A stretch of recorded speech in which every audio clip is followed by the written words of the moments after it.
Hello, আসসালামু আলাইকুম guys. আমরা এখন চলে আসলাম ধানমন্ডি ২৭-এর মাথায় আছি।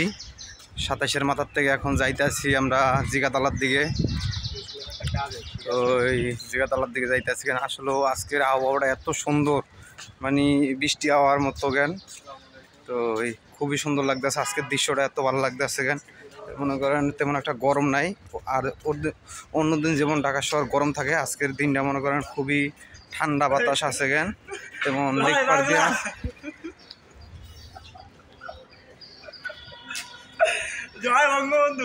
লেক পার দিয়ে একটা যাইতেছে গান, খুবই সুন্দর লাগতেছে, বাতাস লাগতেছে গান, আরামসে খুবই ভালো লাগতেছে গান।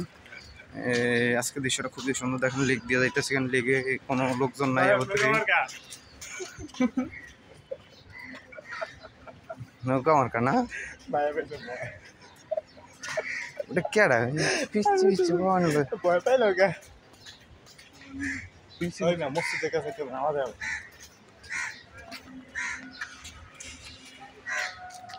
আসলে আজকাল মানুষ যে এত খারাপ হইতে পারে, লেগের খোয়ার একটু একটু কলা হয় নিয়ে ঘুরে বেড়াই কেন, তো বিরক্তকর লাগে কেন। দুই একটা জিনিস দেখলে কেন, যেসব পোলা হয় মনে করেন ল্যাংডা হইয়া ঘুরিয়া বেড়ায়, এইসব পোলা হয় লেগে আয়া মনে করেন প্রেম করিয়া বেড়ায়।